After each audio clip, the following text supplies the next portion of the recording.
Day with Susie Morris. Brought to you by Ethel Gloves.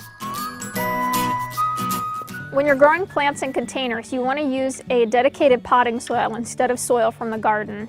Garden soil is too heavy and dense to use in containers. I mix up my own potting soil because it saves me a lot of money and I can make a higher quality product than I can buy in the store.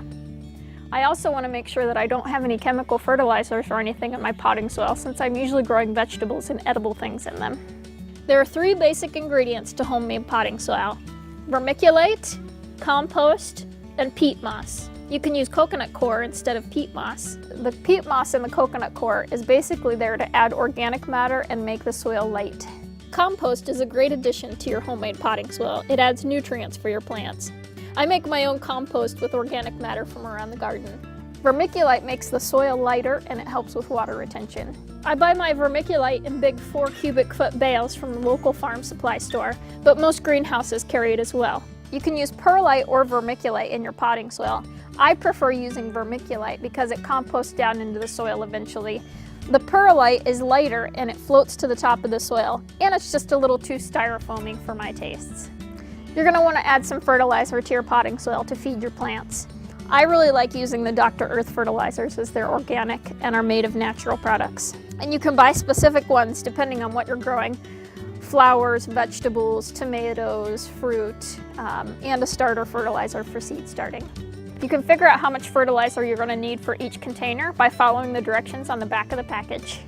Your basic recipe is going to be 1/3 peat moss, 1/3 vermiculite, and 1/3 compost. The easiest way to measure is to get a bucket and use a bucket full of each, or you can easily scale the recipe. If you want to make a large batch, just use a wheelbarrow load full of each. And stir until evenly mixed. Chances are your peat moss is really dry, so you're going to want to moisten the soil a little bit before you fill the pots. I usually water a little bit and then mix. All you need to do now is fill your pots. I like to fill mine halfway and then add my fertilizer. So I'll sprinkle in half of my fertilizer, pull out any sticks from the peat moss while you're doing this. I'll fill the pot the rest of the way, and then add the other half of the fertilizer. And now you're ready to start planting.